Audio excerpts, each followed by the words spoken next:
Madame la Présidente, la marocanité du Sahara est un fait indiscutable. Elle est largement acceptée par la communauté internationale, comme en témoigne l'ouverture d'une trentaine de consulats généraux à La Yaoundé et à Dakhla, et l'appui explicite de plus de 100 pays à l'initiative d'autonomie sous la souveraineté du Maroc comme seule et unique solution de ce différend régional, car elle est robuste.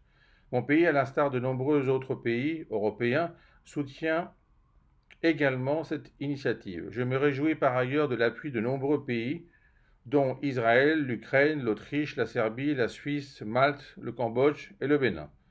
L'ensemble de ces développements trouvent leur fondement à la fois dans les droits historiques du Maroc sur le Sahara, mais aussi dans la dynamique irréversible que connaît la région sur le terrain, notamment par la mise en œuvre du nouveau modèle de développement pour les provinces du Sud d'un budget de 8 milliards d'euros.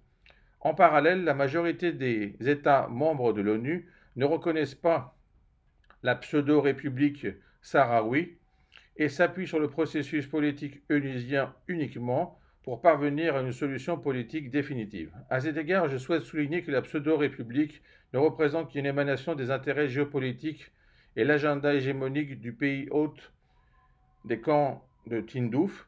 Elle n'a ni territoire, ni population, ni gouvernement. La population sahraoui vit dans sa grande majorité en Sahara marocain, où elle participe activement au développement de la région et à la vie démocratique par l'intermédiaire de ses élus locaux. Le Polisario n'a aucune qualité ni légitimité.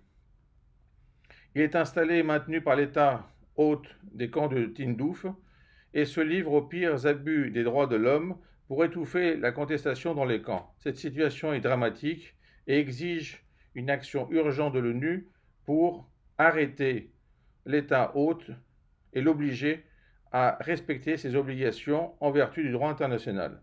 Le consensus international autour de la souveraineté du Maroc sur le Sahara et le référentiel du Conseil de sécurité sur ce différend régional viennent confirmer la déchéance définitive de la thèse du référendum et de l'indépendance.